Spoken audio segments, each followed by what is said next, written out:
welcome back. SuicideFantasyFootball.com coming back to you with our 2012 running back bust. These are the guys you want to stay away from. If you checked our videos out last year, we were money. This is where we hit it time after time after time. We told you not to take Peyton Hillis. We told you not to take Jamal Charles. Not to take D'Angelo Williams. Not to take LeGarrette Blount. Not to take LeGarrette Blount unless you get points for punching. That's right. So listen, trust me, this is where we're going to help you win your fantasy football league. Jim, start with your bust. My number one bust. As a fantasy player, I can't stand the guy Ryan Matthews. Everybody loves him. They're predicting he's going to have a breakout season. He's going to break out his leg or break out his knee. He can't get through a full season. He was frail in college when there was only 240-pound people hitting him. Now there's 300-pound people. He's not getting through the whole season. He's not worth an early draft pick. I would totally stay away from Ryan Matthews. Number two, Michael Turner. He's a guy that people are going to be taking in the second round, and he's just slowly declined year after year after year. They're throwing the ball every chance they get. They have all kinds of air targets there. Michael Turner is not going to be in a league. And Jim, unlike last year, they're going into this season saying Jacquizz Rodgers is going to get a lot of those, or going to get a decent amount of those carries. So even the Falcons aren't believing that Michael Turner's their workhorse anymore. Number three, I got a guy that everybody seems to be high on, and I don't see it. Doug Martin. Everybody's talking about him being a sleeper, him being a breakout player. I don't see it at all. No matter what, LeGarrette Blount is an NFL running back. He might not be the greatest, but when you go into a season and you're competing against two guys like that, you can't pick a guy like that and depend on him to give you the points every week. I don't think Tampa Bay is going to be that good. I don't like their offense. I definitely wouldn't count on somebody to be my sole running back from theirs.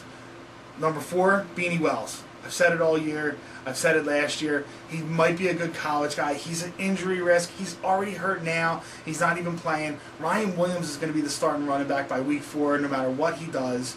I definitely think I'd be staying away from Beanie Wells. And number 5, people aren't going to want to hear it, but Adrian Peterson. Adrian Peterson is still on the PUP list. He's coming back from a gruesome injury. He was hurt later on. Toby Gerhart's going to get a lot of the points, and people are talking about him still being a top 12 running back, and there's no way in the world he's going to have that type of season. 2013 might be a totally different story, but right now, this year, I'm totally away from Adrian Peterson. Starting out, Jim, with the same top 5 bust, I believe Ryan Matthews is going to be a disappointment, and people are talking about picking him in the first 5 picks in the draft. To me, ridiculous. So I'm saying stay away from Ryan Matthews and wait to pick up off the waiver wire who becomes this year's Mike Tolbert or this year's guy who takes the place of Ryan Matthews.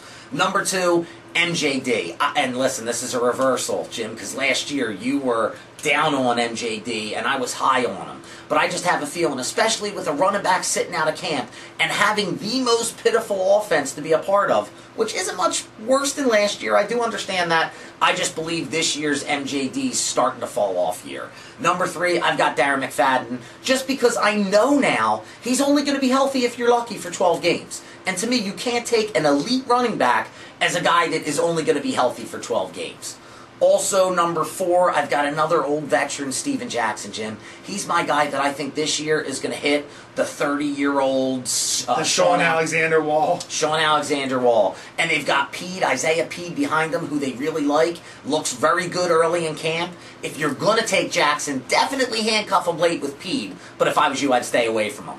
And number 5, only because I think he's going to get hurt, Jim. I just have a feeling it's not going to be one of the top 3 guys that signed a contract that gets hurt. It's not going to be McCoy, Arian Foster, or Ray Rice. It's going to be Matt Forte. I just have a feeling that Matt Forte is going to go down, and probably early. Wow.